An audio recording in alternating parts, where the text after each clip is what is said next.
Well, I'm joined now by Carlos Nobre from São José dos Campos in Brazil. He's a senior researcher with the Institute for Advanced Studies at the University of Sao Paulo. Carlos, thank you very much indeed for joining us. So good news, I'm sure you'll agree, but how significant do you think this pledge will be in the overall goal of COP26 of reaching the net zero carbon totals and limiting global warming to 1.5 degrees? Well, of course, good afternoon. It's very important because 30% of the global emissions of greenhouse gases come from agriculture and land use change, particularly tropical deforestation.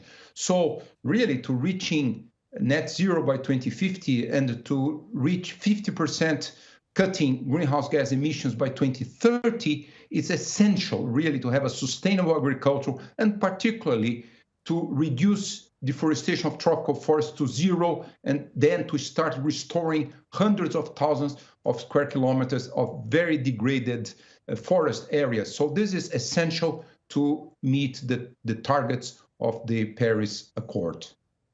And just tell us how important the forests, also referred to as the lungs of the world, are, because I understand deforestation is a double blow. Once the trees have gone, what soil is left behind is of very poor quality indeed. Yes, of course, because global emissions of carbon dioxide is something like 40 billion tons of carbon dioxide a year, and global forests remove about 30% of that. So it's essential ecosystem service. So we have really to maintain all the forests and then to restore millions of square kilometers with new forests, particularly tropical forests, because tropical forests, they really grow very rapidly. 1 hectare of a tropical forest removes 12 to 15 tons of carbon dioxide per year during 25, 30 years. So this is a very important element to meet the Paris Agreement 1.5 degrees. So what you're saying is a significant amount of the damage done by deforestation can be reversed by planting more trees.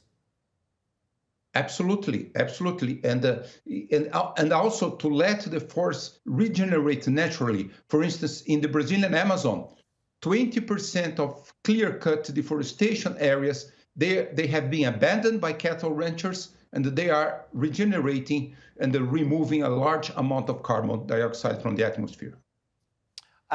Is there a warning in all of this, though, Carlos? How concerned are you by the news that we know that the previous deal on deforestation in 2014 failed to have any impact at all? Are you worried that in a country like Brazil, with a leader like Jair Bolsonaro, perhaps these pledges will not be followed through on?